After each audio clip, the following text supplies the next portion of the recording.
Southwest units. I snatched her purse off of her and I snatched her jacket.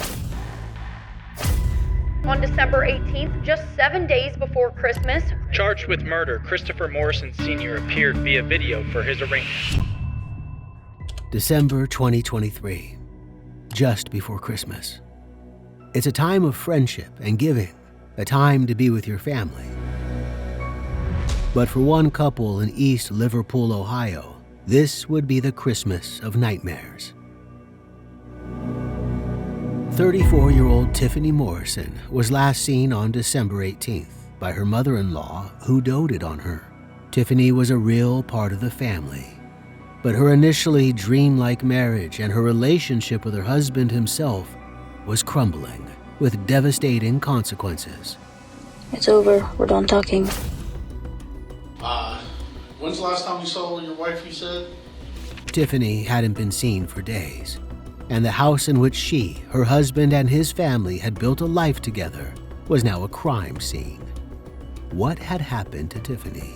How had this tight-knit family fallen apart, and why?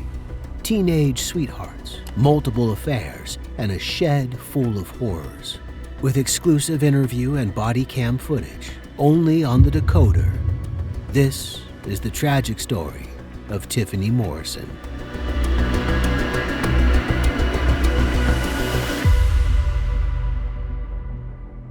East Liverpool, Ohio is a small city, mostly suburban. Once famed for its pottery industry, more recently it's been the subject of environmental controversy due to a local toxic waste incinerator. This is the kind of problem that can unite a community. Murder, on the other hand, can fracture a community apart. The Morrisons were long-standing members of this community. Christopher Morrison was 33, while Tiffany was 34. They'd been together since they were both 18. Both of their social media pages were full of happy photos of each other. They ran a business together, Essential Needs, which was a massage parlor in neighboring Kennedy, Pennsylvania. They were both licensed massage therapists, and they'd trained together. They'd envisioned their whole futures together. They had 3 children, aged 14, 13, and 10. They got married when Tiffany was pregnant with the youngest child, their son Landon, on March 21, 2013. Tiffany's parents were separated, and her mom lived in Mississippi. As a result, she was much closer to Christopher's family than to her own. 2 years earlier, in 2021, maybe feeling the financial pressures of running a small business together, she and Christopher had moved in with Christopher's parents. They helped with childcare and generally tried to ease any stresses that came with being parents and entrepreneurs at the same time. A year earlier, however, in 2022, Christopher's father died. This left Kay alone, managing an increasingly unruly household with 3 kids and 2 working parents. She and Tiffany were very close. She last saw Tiffany on the evening of Monday, December 18th. You know, kids are kids. Kids you are know. kids. But the last time I seen Tiffany was Sunday night. She came up. I was standing by the Christmas tree. I grabbed her. I kissed her and hugged her and told her I loved her. And she said, I love you too. And she went into the bedroom. Tiffany went into her room, the room she and Christopher shared, to take a shower, and Kay never saw her beloved daughter-in-law again. 2 days later, early in the morning on December 20th, the Columbiana County Sheriff's Office revealed a chilling 911 call, telling them that there was a dead body in a house on Shady Side Road. That house was Kay's house, the house where Christopher and Tiffany lived with their children. In a hectic household, Tiffany's absence had gone unremarked on. It was the Christmas period. The kids were busy with school, their friends, and their hobbies, and Kay had multiple grandchildren to get gifts for. So no one had noticed that Tiffany wasn't around. But someone knew that something awful had happened in that house on the night of December 18th. That someone was Randy Slager, a lifelong friend of Christopher's. He came to the police station with his father, who'd urged him to take what he knew to the police. So what did he know? Randy said that Christopher had picked him up and brought him to his house on the evening of December 17th. He later corrected this and said he'd got the date wrong. It was actually December 18th, the same night that Tiffany was last seen. He said that that night, Christopher took him down into the basement of the house.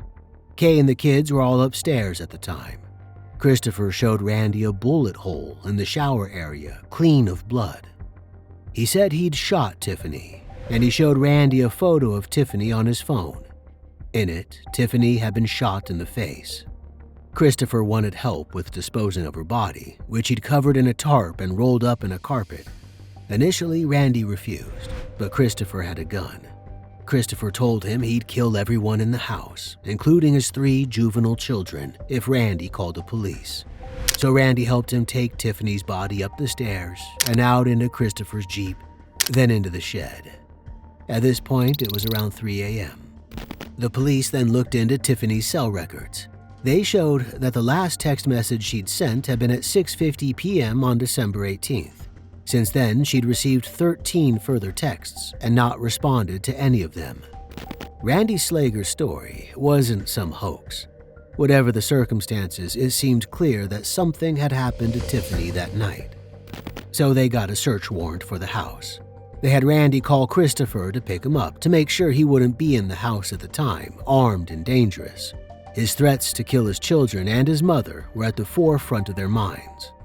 We got somebody today, supposedly he killed his wife. She's out back, so we've been working on a search warrant. We just got it. We wanted to get him out of the house because he was going to kill all the kids and stuff. He said he wasn't going to go follow them. So the police detained him in a traffic stop first at 6:10 p.m. on December 20th.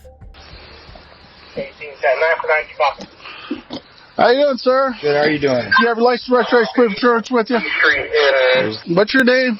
Christopher Morrison. Okay. You got your firearm on you? Yes, sir. Where's it at? It's on my belt line. It's on your belt line? Yeah. Hey, do me a favor so we're all safe. Just step out for a second. Sure. Keep your hands on your head because I don't want shot or anything. You know what I mean? Go ahead and turn around here. Just hold tight. I'm just going to place you in cuffs just until I grab your gun. Okay? What's going on? What? We got a call complaint down here. I'm just following up on it. City asked me to come down, help out. I just pulled up to my buddies. I was supposed to pick him up. You supposed to pick up your buddy? Yeah. Who you picking up? Randy Slager? He had a handgun and a switchblade on him when they stopped him. Again, this matched Randy's story. They decided to take him back to the police station. So you're aware of what's going on. You have some gentlemen at the station want to talk to you. Okay. So you're being detained and taken back to the Liverpool Township Police Department, okay? Okay. At that point, they'll talk to you and let you know what's going on. There, they sat Christopher down and interviewed him. At first, he didn't seem to know what this was all about. Why do you say that? Who might it belong to? Because I'm thinking, did my wife say that my Jeep was stolen, or... Who's your wife? Tiffany Morrison. Tiffany Morrison. And were you guys going through a separation, or? I guess. You guess? I guess. He did, however, suspect it was about Tiffany. He said they'd been having problems. They were on the brink of divorce, it seemed, and Tiffany had been seeing someone else. Last night, we argued, and she said she was going back up to see her boyfriend, and I said, okay. I said, but you're not taking my vehicles. And she was like, yes. She said, when I took off, I left you with the Jeep for the kids, and I took the Impala. And I said, okay, but I'm not going to enable this anymore. I'm not going to make it easier on you for you to leave. That's not going to happen. I said, so if you're leaving, then let him, the guy who has no car, come down an hour away from where he lives and pick you up. She's like, no, I'm taking my keys and I'm leaving. I said, no, listen. I said, okay, I'll tell you what, I'll take you there. She said, you're not driving me to his house. And I said, okay, well then I'll pick a spot. I'll drop you off close. You can figure it out from there. And she says, okay. So we started down a hill. We started into an argument. I kicked her out of my Jeep, and that was it. Christopher was jealous and refused to give her the car to drive to see her boyfriend. They argued, and he kicked her out of the Jeep, keeping her phone, or so he said. He claimed this had been only the previous night, so December 19th. When he'd kicked her out of the car, he drove around a while with Randy. And then she, took off? I said I went and got Randy, and we drove around, and I was venting, and then I felt shitty because she has no car, she has no purse, she has no keys, and we just got snow. It was cold. Mm-hmm. And I'm like, here I go giving I shouldn't. You know what I mean? So I drove around looking for her, and then I drove home. He had her phone, but he expected her to contact him anyway. This wasn't the first time she'd taken off. Apparently, she wanted more financial independence, which was going to be tricky since she and Christopher ran a business together, and they lived with Christopher's mom. Okay, she was just talking to me about getting this house up there. So she's running off getting this house on her own. Or she's doing it without me and forcing me into it, I'm thinking, because I didn't really agree with the house, because the reason we're staying with my mom is to save money. And financially, we're closer than ever to be able to get out of my mom's house. We stay with my mom as a strategy to bank money to get a bigger down payment for our house. This, according to Christopher, was when he started to suspect that Tiffany was seeing someone else. So she's throwing a fit. So I'll give her some time to calm down. But she's telling me, I don't think I want this. I don't think I'm coming back to this. I'm done, blah, blah, blah. I'm like, this sounds weird. Something's going on here. I'm like, what's his name? Who are you talking to? That's what it's got to be. He seemed frightened that Tiffany would leave without even saying goodbye. The first time she'd done this, the previous week, he'd taken the kids to Kalahari. In the car with them, he asked them to express their feelings about their mom. So then I said, son, I want you to tell her how you feel. I said, how do you feel about all this? And he was like, I'm angry. He's like, I want to see her, but I'm angry. And he's like, I feel like I've had a mom since I've been 10 years old. It wasn't only jealousy and financial insecurity driving a wedge between the couple. It was the division of responsibilities in the house as well. So they were seriously talking divorce. And she's like, where are you guys at? And they tell her, and she's like, okay. And they started talking, and I got pissed in the middle of the conversation. And I was like, Chris, tell her how you feel. I'm like, don't clam up. Tell her how you feel. And he's like, I'm like, now when you meet her in person, because she's getting this house on Monday, Tuesday, whatever. I said, she's telling these kids that she's going to get this house. She wants them there with me 5 days a week. She wants them on the weekends. And then during the summer, she's going to bring them up more often, when they want. She wants to do 50-50 with me. She wants to be civil. She wants, just like we always talked about, she wanted to make it as easy as possible. She was still going to help me pay off the Jeep. She's still going to help me at the business. She's still going to help me with bills. But she wants me to start banking my own money in separate our accounts, because she wants to basically discover her independence. She doesn't know who she is without me. I don't know who she is without her. So she wants us to be separate and do our own thing for a while. And I'm still thinking, what's his name? They'd been together since they were 18. It was understandable that they were growing apart after so many years married. They hardly knew who they were without each other. But Christopher claimed that he was trying to make the marriage work. I said, listen, let's go to couples counseling. We'll work it out. She's like, I don't know if I want to. I'm like, okay. I'm like, let's just go to work. We'll work it out. We'll talk about it later. She's like, okay. Then on December 16th, a man called Jake Hill messaged Christopher on Facebook. He sent Christopher explicit images of the two of them together, Tiffany and Jake, that is. He sent the messages and then unsent them, so Christopher apparently called him. Jake was the man Tiffany had been seeing outside of her marriage. They squared up over the phone and over text. Jake told Christopher, "Go get a job," and "Support your family, clown." Among Christopher's responses, he said, "I love this for court, though." Presumably, he meant divorce court. He also said, "Tell me when and where, I'll come to you." This was a threat. He then called Tiffany. He was furious. Are you serious? I said, he tells me all this shit. You guys are mocking me and this and that. I said, okay. I said, I'm on my way to get my kids. I said, you go back to Jake's. I'm done. And I'm screaming at her the whole way up there. I'm like, I did anything for you, Tiff. Anything. I would have went to marriage counseling. I'm like, I would have gave you the world. You know what I mean? All you had to do was talk to me. If there was a problem, all you had to do was talk to me. And I understand. And I said, and I'm going to tell you what, as I'm pissed and I'm fuming, I said, I'm going to tell you like this. You know what? I've been there, and I forgive you.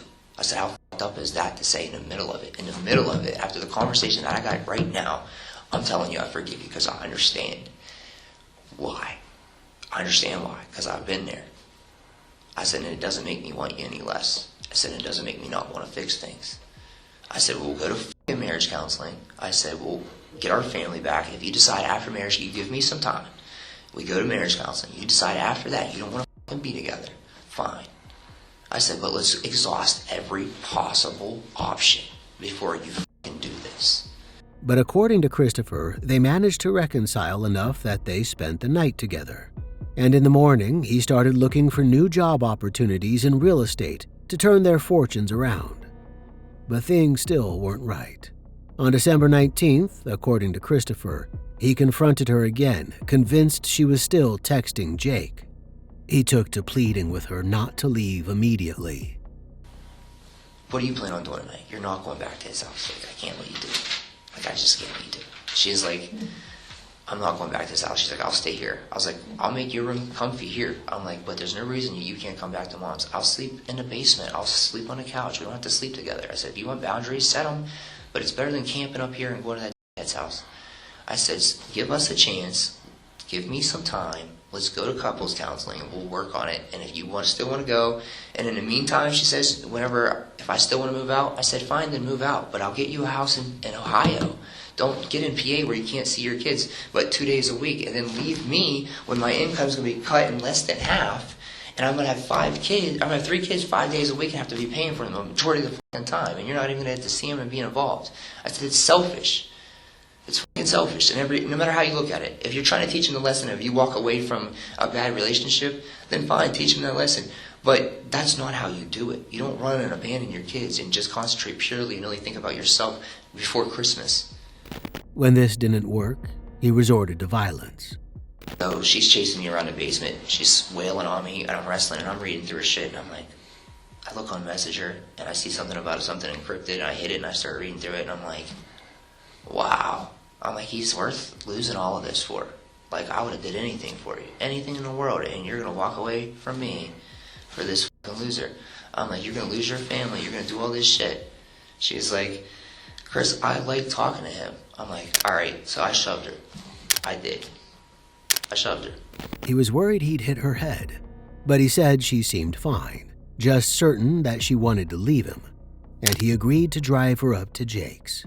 I woke her up, I'm like, let's talk. So she wakes up, she's fine, no concussion, we're talking. And I go upstairs, and I'm trying to like cool down. I keep going upstairs and taking breaks and going down and coming down. And she's like, I'm dead serious about just getting out. She's like, I just don't think I can even do this. She's like, I don't think I can even stay. I'm like, wow. I'm like, okay. I'm like, so what are you going to do? You going to jump in the Impala and take off, or are you going to leave me the Jeep again? She's like, I'll leave you the Jeep. I was like, okay. So I took her keys, and I was like, I got the keys. I was like, if you want, I'll take you up there. I said, but you're not taking either car. I'm done making it easy on you. I said, he don't have a car, right? I said, tell him to come and figure it out. You're his woman now, right? I said, so tell him to come get you. Figure out how to get there. I was like, I'll take you up there and I'll drop you off. You're not taking me up there and dropping me off. I'll take you up there halfway, then I'll take you to a certain point. Tell him to meet you there. You can figure it out, call Uber. She's like, okay. This was when they'd had an argument in the Jeep, and he forced her out into the snow. According to Christopher, this was the last time he'd seen her. But given what they'd heard from Randy, the cops wanted to know more about the state of their marriage. He said he'd talked to a divorce lawyer.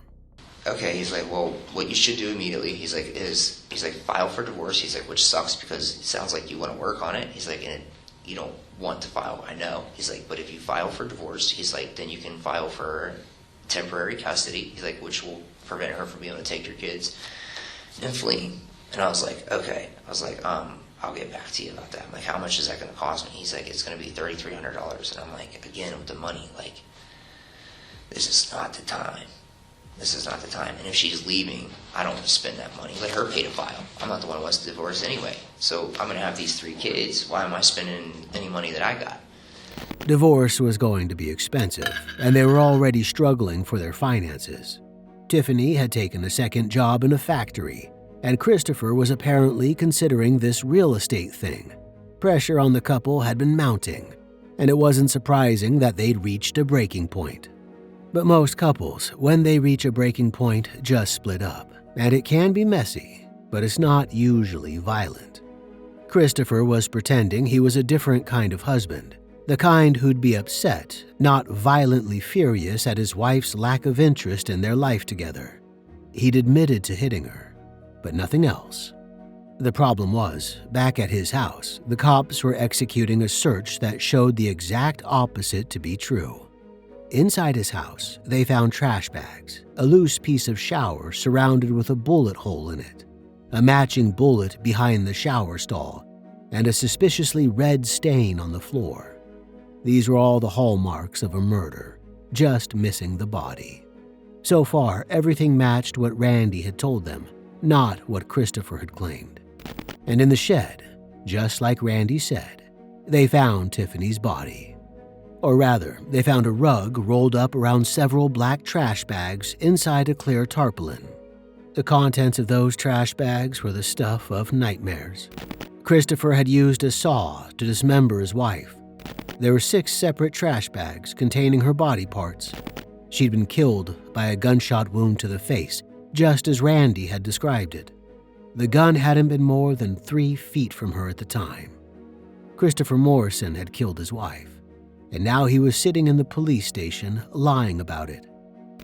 The cops took their findings to him in a second interview that same evening. It was getting late, and he was undoubtedly tired under the mental stress from putting up such a facade. This is when suspects are most likely to slip up, so the investigators first repeated the same questions. When's the last time you saw your wife, you said? He suggested that if she was with anyone, she'd be with Jake, her boyfriend. Maybe she was trying to throw suspicion on a different suspect, but it didn't matter.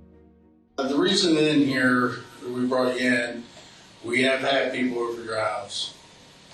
We know you put new lifts on the shed. We know what all happened. So now's the time we need to talk to you. They used a classic interview strategy, telling him that this was his chance to get his perspective out there, to tell his side of the story, but he refused. So what you're saying is you want to exercise your rights? Yes, sir. All right. He said he just wanted to talk to his kids. The same kids, according to Randy, he threatened to kill only 2 nights earlier. But the cops didn't need him to tell them what had happened. The crime scene spoke for itself. They continued to search it for more evidence over the next few days. On December 29th, after Christmas had been and gone with Christopher in jail, they came back and spoke to his mom, Kay. You know, I mean, it's sick. And I gotta still live here, you know what I mean? I get it. It's Let us get done what we need to do. Kay, is it all right to call yes, you Kay? Okay.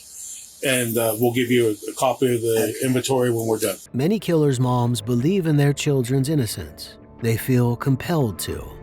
But Kay, who'd been just as close to Tiffany as she was to Christopher, if not more so, had no question about her son's guilt.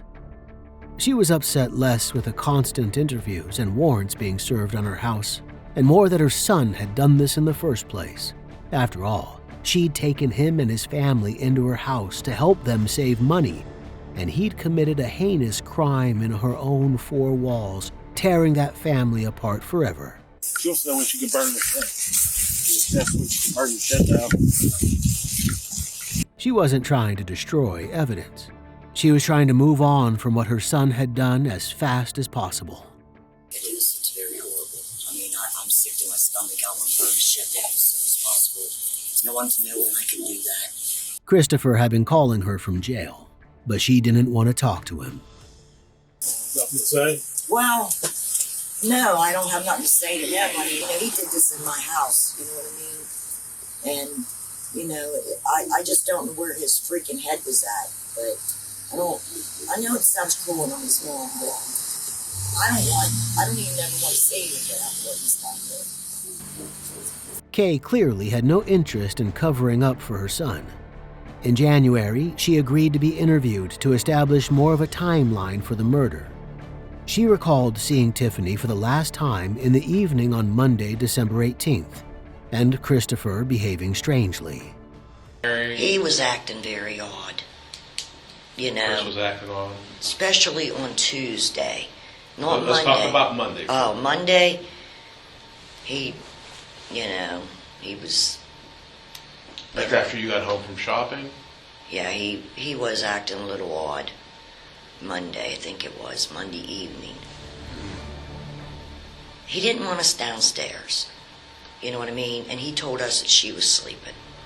He seemed even worse on Tuesday, the day after he'd killed Tiffany. He was very emotionally upset. You could tell he was really emotionally upset.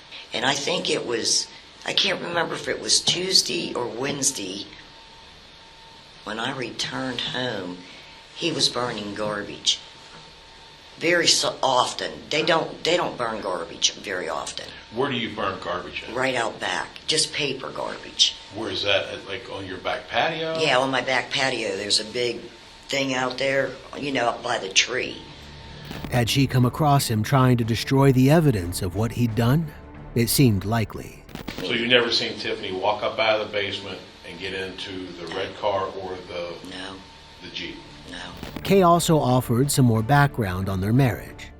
He kept telling us I knew they were having marital problems. Before she came back home Sunday, she had been gone for at least 5 days. Okay. He told me that this guy she was seeing was 18 years old, under house arrest, and he had sent him some nasty pictures. She suggested that the interaction with Jake Hill had driven Christopher over the edge, and he wasn't blameless in the marriage either. He was crying, he was like, I would do anything to make this right with her, because, see, he had an affair before with his partner from the Central Needs. The affair was with a woman called Kayla Ligori.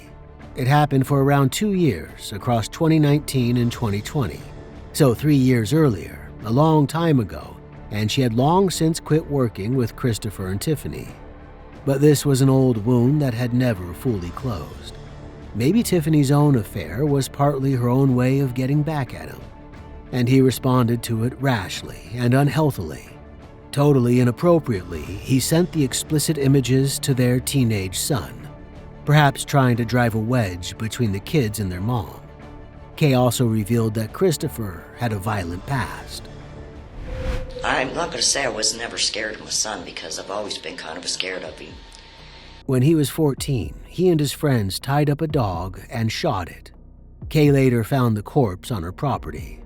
Around the same time, he stabbed another kid in the arm. She ended up sending him to a treatment center to deal with his issues with anger and violence. But apparently that didn't work. And Tiffany, who'd been with him since they were 18, still couldn't have known how violently her affair would end. To really understand the relationship dynamics at play here, there was one last person to talk to: Jake Hill himself. He was working at a factory in Pennsylvania in the summer of 2023 when he met Tiffany, who'd taken a second job there to top up her family's income. They hit it off immediately, but Tiffany was hesitant. Tiffany talked about Christopher? Yeah. What would she say about that? Basically that we were better off just being friends, that dude's not right in the head. And I used to just laugh and be like, I'm not right in the head either, I'm not worried about him. And she just basically told me to just, like, if we're going to keep talking, just block everybody and just don't ever say nothing to anybody.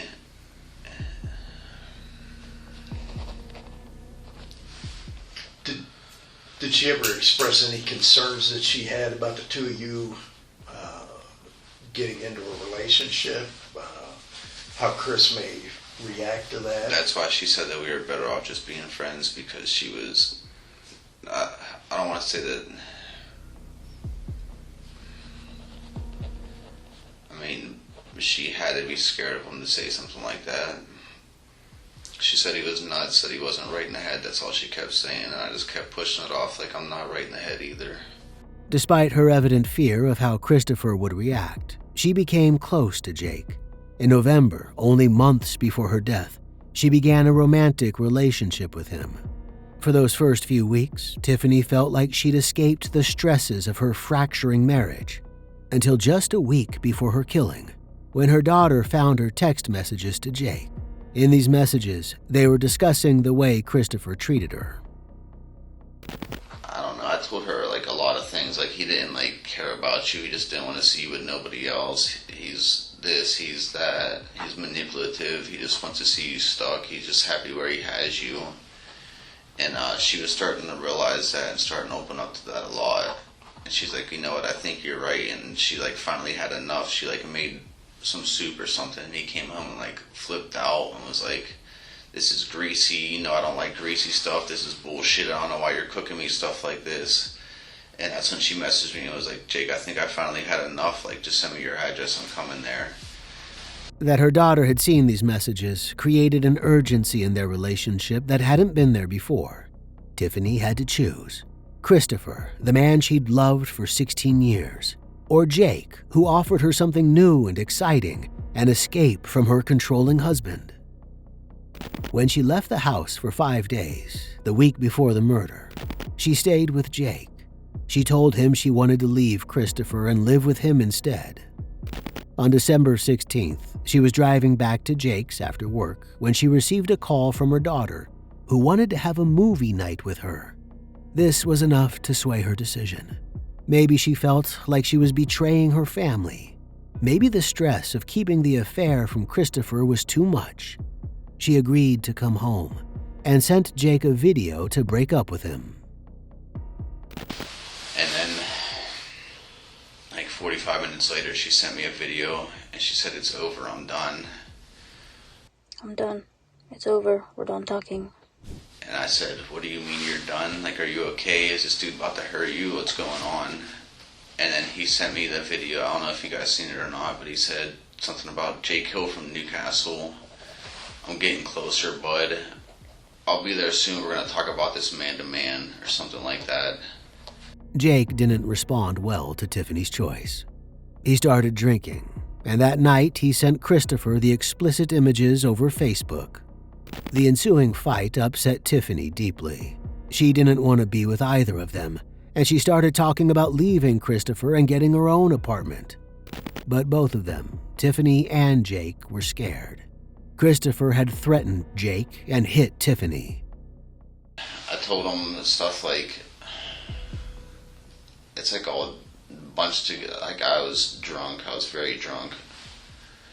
I basically told him, like, you can't play a game with a woman like Tiffany forever and think the game isn't going to come back and play you, that somebody's not going to come along and treat Tiffany how she's supposed to be treated. And he said, that's fine, Jake, because the game's over. And when he said that is when I dialed the police department number, and I just never called. You said you dialed the number or you looked the number up? I had it dialed into my phone. I just never hit the green call button. Did Tiffany believe that he would come to hurt you or her? Yeah, that's from the very beginning. She had concerns about that. That's why she said we're better off just being friends. Like, he's not right in the head. Jake's last contact with Tiffany was on Sunday, December 17th. They fought again over text, and he would never hear from her again. She didn't come into work on December 19th, and when he contacted her father, he hadn't heard from her either. Little did any of them know that she was already dead. And if Christopher had his way, he would have killed Jake too. In the days around Tiffany's death, Jake bought a gun for his own protection. Christopher had made a Facebook post asking his friends for help finding Jake. Who made, and maybe we asked, but who made the first contact between you and Chris? I did. You did. And I know you don't want to get anybody else involved, but you indicated at some point, what made you decide to go and get a firearm for protection? When the Facebook post was made about, can somebody find me Jake Hill? He works at and the post wasn't even up for 5 minutes, and the comment said, do you want him bagged and gagged, or do you just want him? And that was one of the first indicators where it was like, maybe this guy really isn't right in the head. Jake might have been lucky that Christopher didn't find him. Tiffany, who tried her best to assert her independence in her marriage, and when that didn't work, escape it, wasn't so lucky at all. Christopher was charged with her murder, and during the legal proceedings, including a suppression hearing his defense counsel wanted to use to throw out the recordings of his arrest, he took the stand and incriminated himself. The prosecutor asked, "Were you under a lot of stress because Tiffany Morrison was chopped up in your home?" Christopher said he was stressed because of his business, his 3 kids, and the strain on his marriage. The prosecutor returned, "So the fact that Tiffany Morrison was dead in your shed at your home, that wasn't a stressor for you?" Christopher, making a fatal error for his case, said that it was a stressor. During his interview with the police, he'd kept on saying that he didn't know where Tiffany was, but this suggested he did know, and the prosecutor zoned in on it. He said, "You knew where she was. You shot her, chopped her up, and left her in the shed." Christopher's response? Yes. Following this catastrophic mistake, he had little choice but to plead guilty. So on December 17, 2024, he was sentenced to life in prison with no chance for parole for a minimum of 25 years. At the sentence hearing, the judge had cold words for him. "You called her a bad mom. How dare you? And then you stand up here today and read as someone who was in love with this person. Is that how you treat people you love?" I think the state nailed it. You're a narcissist. It's only about you. Today, he remains in prison in Ohio, while his and Tiffany's kids are being raised by their grandparents, deprived of both mother and father by a brutal, senseless crime. Christopher, when pleading guilty, admitted that he'd killed her to stop her from divorcing him. He couldn't stand the idea of her with Jake, or her with anyone. He didn't see her as her own person. If he couldn't have her, he believed that no one could. Mr. Morrison, you're charged with murder and unclassified misdemeanor. This has different penalties than what I've stated to the group. The penalties with this charge has an indefinite prison term of 15 years to life, maximum fine of $15,000. Do you understand what you're charged with? What do you think about this horrifying story? Let us know your thoughts in the comments below. Until next time, stay safe, keep up with our channel, and we'll see you very soon on the Decoder.